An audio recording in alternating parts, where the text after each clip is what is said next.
दोस्तों, उत्तरकाशी में एक जगह नहीं, दो जगह नहीं, तीन जगह पर बादल फटे हैं। पहली जगह है धराली, दूसरी जगह है हर्षिल का आर्मी कैंप वाला इलाका और तीसरी जगह है सुक्की गांव। हर्षिल आर्मी कैंप बह गया है, 11 जवान लापता बताए जा रहे हैं। दोस्तों, मरने वालों की संख्या सैकड़ों में पहुंच जाए तो कोई हैरानी की बात नहीं होगी।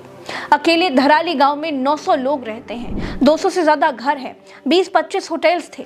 सिर्फ 100 से 125 लोग रेस्क्यू किए गए हैं।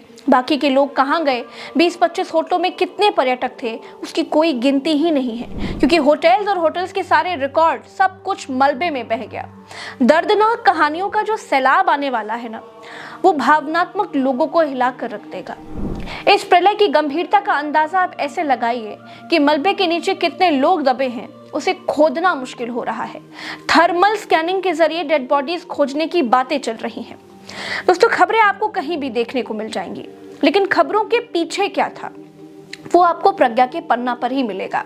दोस्तों, सबसे बड़ा सवाल यह है कि इतनी भारी मात्रा में मलबा क्या बादल फटने से ही आया? जवाब है नहीं, बादल फटने से इतनी बड़ी तबाही नहीं हुई। फिर कैसे पूरा धराली गांव बह गया?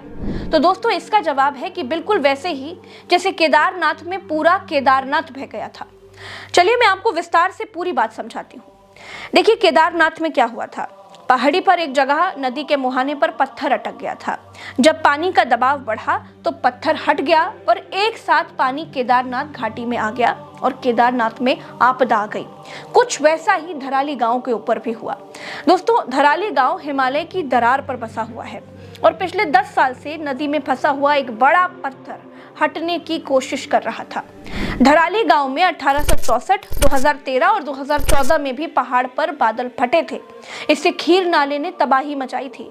भूगर्भ वैज्ञानिकों ने तीनों ही आपदाओं के बाद धराली गांव को कहीं और बसाने की सलाह राज्य सरकारों को दे दी थी और ये भी बताया था कि आपदा के लिहाज से धराली टाइम बम पर बैठा हुआ है। लेकिन उत्तराखंड की सरकार हिंदू मुसलमान की राजनीति में मस्त रही, इसे शिफ्ट नहीं किया गया। दोस्तों, वरिष्ठ भूगर्भ वैज्ञानिक प्रोफेसर SP सती बताते हैं, धराली ट्रांस हिमालय यानी 4000 मीटर ऊपर मौजूद मेन सेंट्रल थ्रस्ट में है। ये एक दरार होती है जो मुख्य हिमालय को ट्रांस हिमालय से जोड़ती है। ये भूकंप का अति संवेदनशील जोन भी है। जिस पहाड़ से खीरगंगा नदी आती है वो 6000 मीटर ऊंचे ग्लेशियर से जुड़ा है। जब भी वहां ऊपर ग्लेशियर में हलचल होती है, सैलाब की नौबत आती है जो धराली को तहस नहस कर देता है। अब की बार जो पानी और मलबे वाली प्रलय आई, उसमें हुआ ये दोस्तों की करीब 6 महीने पहले पहाड़ी का एक हिस्सा टूट करके खीर नदी में गिर गया था। ये बड़ा पत्थर नदी के मुहाने पर अटक गया था और लोगों ने पहाड़ों को खोदने की और पहाड़ों पर अत्ती मचाने की कोई कसर नहीं छोड़ी। ग्लोबल वार्मिंग के कारण धराली गांव से ऊपर हिमालय की बर्फ बहुत तेजी से पिघलने लगी थी। ऊपर बर्फ पिघल रही थी, पानी ज्यादा मात्रा में नीचे खीरगंगा नाले में आना चाहिए था, लेकिन वो आ नहीं पा रहा था। क्यों? क्योंकि नदी के रास्ते में बहुत बड़ा पत्थर एक दीवार बन करके बीच में ही पड़ा हुआ था। जब पानी का प्रेशर पीछे से बढ़ा तो पत्थर टूट गया, पत्थर हट गया और पानी बहुत ज्यादा स्पीड में अचानक से नीचे आ गया और अपने साथ मलबा भी लाया, जिसको आपने इन पूरी तस्वीरों में देखा। आप इस सैटेलाइट इमेज में देखिए दोस्तों, ऊपर ग्लेशियर से कई सारी घाटीदार शिराएं निकली हैं जो अलग अलग जगहों पर, यानी हर्षिल वैली में जहां सेना का कैंप है, सुक्कू गांव जहां तबाही आने की घटना रिपोर्ट की गई, वहां तक गई। इसका मतलब ये निकाला जा रहा है दोस्तों कि तीनों जगहों पर बादल नहीं फटा।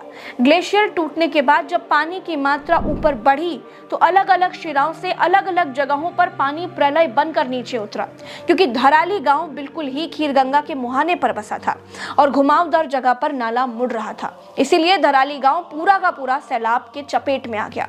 1500 साल पुराना कल्प केदार मंदिर भी मलबे में दब गया। भागीरथी नदी के किनारे बना 1500 साल पुराना ये मंदिर पंच केदार परंपरा से जुड़ा हुआ है। इससे पहले 1800 के आसपास जब ऐसी आपदा आई थी दोस्तों, तो ये मंदिर तब भी मलबे में दब गया था। उसके बाद इसे खोदकर बाहर निकाला गया था। फिर से ये मंदिर मलबे के नीचे दब गया है। ये जो धराली गांव है, ये गांव उत्तराखंड के उत्तरकाशी जिले में एक छोटा पहाड़ी गांव है। ये गांव भागीरथी नदी के किनारे हर्षिल घाटी के पास बसा हुआ है। धराली गांव गंगोत्री यात्रा का एक मेन पड़ाव है। गंगोत्री धाम से पहले ये आखिरी बड़ा गांव है जहां लोग आगे की कठिन चढ़ाई के लिए रुकते हैं। ये धराली गांव देहरादून से 218 किलोमीटर और गंगोत्री धाम से करीब 18 किलोमीटर दूर है। दोस्तों, एनडीआरएफ के महानिरीक्षक मोहसेन शहीदी ने कहा, धराली में अब तक 150 लोगों का रेस्क्यू किया गया है। 11 सैनिक अभी भी लापता हैं, उनकी तलाश जारी है। लेकिन लैंडस्लाइड के कारण ऋषिकेश उत्तरकाशी स्टेट हाईवे पर जगह जगह पर लैंडस्लाइड है, उसके चलते भी रेस्क्यू में देरी हुई है। दोस्तों, धराली में हुई त्रासदी के प्रत्यक्षदर्शी अशोक सेमवाल कहते हैं कि मैं अपने गांव मुखबा में पहाड़ी पर घर के बाहर खड़ा हुआ था। उस वक्त दोपहर के करीब 12:40 बज रहे थे। तभी बम धमाके जैसी एक बड़ी आवाज गूंजी। पूरा परिवार डर कर बाहर आ गया। तभी पहाड़ के ऊपर धुआं उठता देखा। थोड़ी देर के बाद पहाड़ी नाले में तेज बहाव दिखाई दिया। मैं तुरंत वीडियो बनाने लगा। 2-3 सेकंड के बाद ही खीरगांव में पहाड़ सैलाब के रूप में उतरता हुआ दिखाई दिया। पूरा गांव डर गया। तबाही सामने थी। हम चीखने लगे, चिल्लाने लगे, क्योंकि धराली में टूरिस्ट थे। लोग कुछ समझ पाते। महज 30 सेकंड में सैलाब वहां पहुंच गया। लोग भाग तक नहीं पाए। कार, घर, इमारतें, टावर, सैलाब आंखों के सामने सब कुछ बहा ले गया।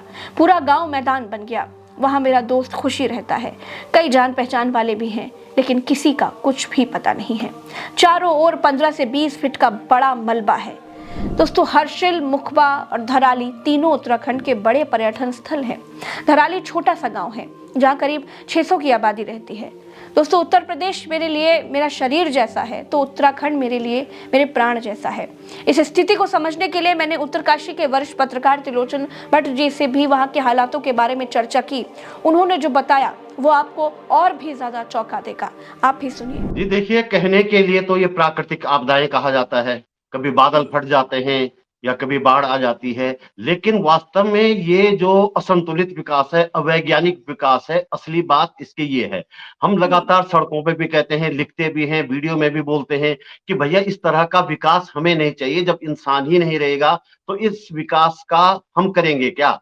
किसके लिए ये विकास हो रहा है? लेकिन हमें लगता है कि सरकारों को इसी तरह के विकास के लिए शायद पैसा मिलता है कहीं से, और वो इस तरह के विकास करते रहते हैं। एक ऑल वेदर रोड यहाँ बनी हुई है चारों धामों में, जिसमें ये धराली वाला भी उसी रोड का एक हिस्सा है।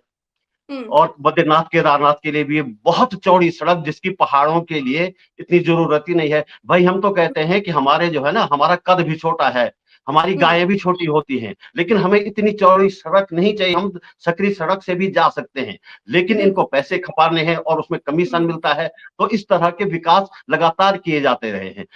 तो होता यह है कि प्राकृतिक आपदाएं तो आती हैं। अब ये धराली क्या है? धराली भी दरअसल पुराने मलबे में बसा हुआ एक कस्बा है, जिस नाले में, पहाड़ी नाले में, जिसमें कल उफान आया, वो उस जी। नाले में पहले भी इसी तरह की बाढ़ आ चुकी है। और उस बाढ़ ने जो है, इस नाले का प्रवाह थोड़ा मोड़ दिया था।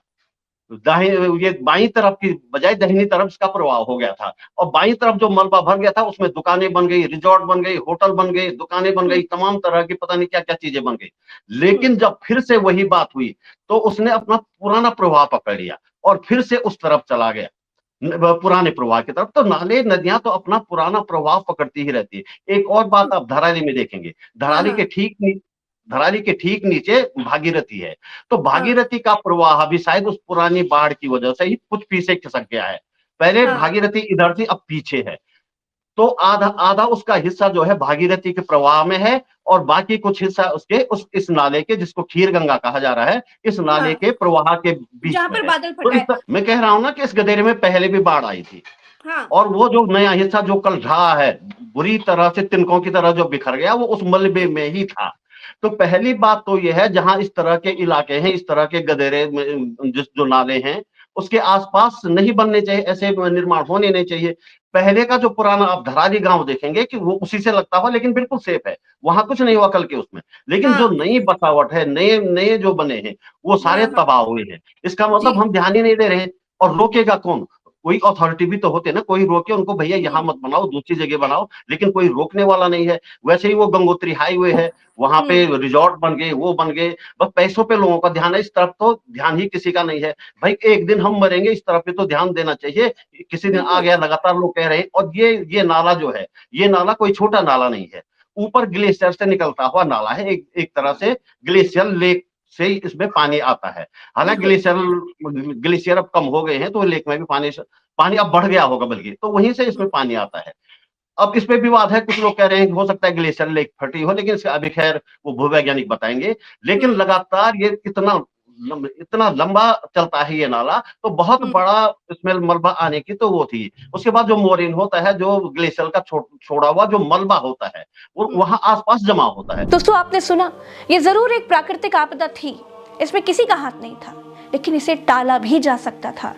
अगर पर्यावरणविदों की बात मान ली होती तो आज इस त्रासदी में लोगों को मरने से बचाया जा सकता था। इस आपदा को सरकार की नेग्लिजेंस और लोगों की पैसा कमाने की भूख ने नरसंहार में बदल दिया। मेरे साथ फिलहाल इस वीडियो में इतना ही। चैनल को सब्सक्राइब कीजिएगा। नमस्कार।